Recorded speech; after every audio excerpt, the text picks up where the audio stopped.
Good afternoon, fellow Speech 130 classmates. My name is Sophia Gentil. I am 19 years old.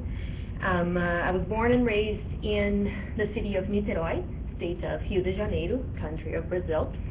And right now I'm an arts major, more specifically animation, so I'm interested in doing cartoons and stuff like that. And finally, I suffer from anxiety disorder and depression. And this is where I relate myself to the object that I brought today, and it's something that we're all familiar with. I most likely have one with you right now. The pencil. So let's get to it. We all have dropped a pencil at one moment in our lives. But have you wondered what happens to it? Most of the time, it looks fine on the outside. But the thing is that on the inside, most of the time the graphite cracks and breaks. And it's the reason why when we try to sharpen our pencil, sometimes the tip will fall. Because instead of having a big stick of graphite inside it, you just have crumbs of it, and it can't hold itself together. So let's go over this metaphor. I would be the pencil. Graphite would be my ego, my mood, how am I feeling in the day. And gravity is my depression and anxiety. But you might be wondering, how come anxiety can compare to a law of physics, something so big? I'll explain. I moved to the United States around 2 years ago, and I accomplished quite a bit of things. I received 2 tuition scholarships, including the Jason Plight Memorial Scholarship and the honors program here at LCC. I got 3 college credits from enrolling in a double enrollment class, Computer Graphics and Animation, in partnership with Eaton Erisa Career Prep Center. And I also did 2 college-level courses from Kendall College of Art and Design, drawing and sculpture. Those are pretty big things. But the thing about my depression and how it hits me is that it makes me disregard all of those things that I have accomplished. Just like gravity, I can't control it. Sometimes everything is fine and dandy and it feels like I'm in space and nothing can bring me down. But the others, I'm stuck to the ground and sinking further. It's quite overwhelming. So to try to control my mood and my life a little bit more, I come up with a plan.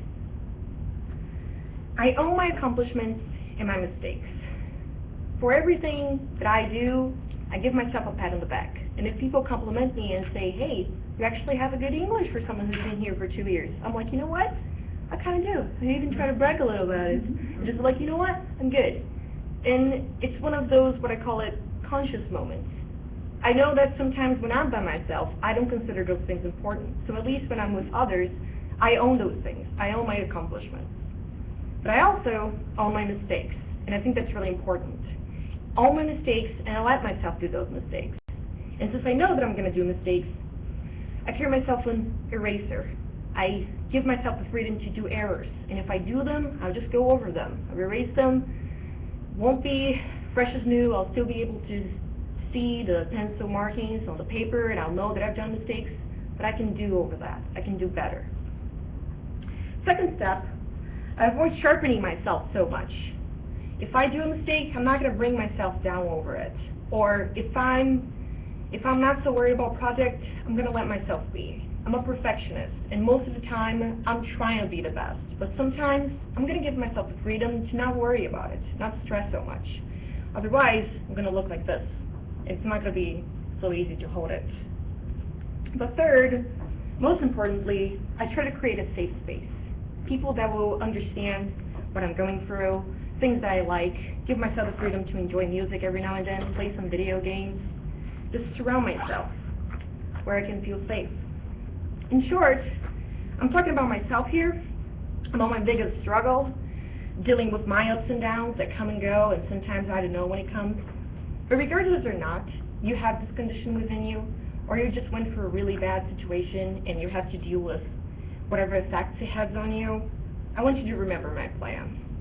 Own your accomplishments and mistakes, avoid sharpening yourself so much, and create a safe space. Because then, even if gravity brings you down, the impact in your inner core won't hit you as hard. Thank you. Thank you, Sophia. 447.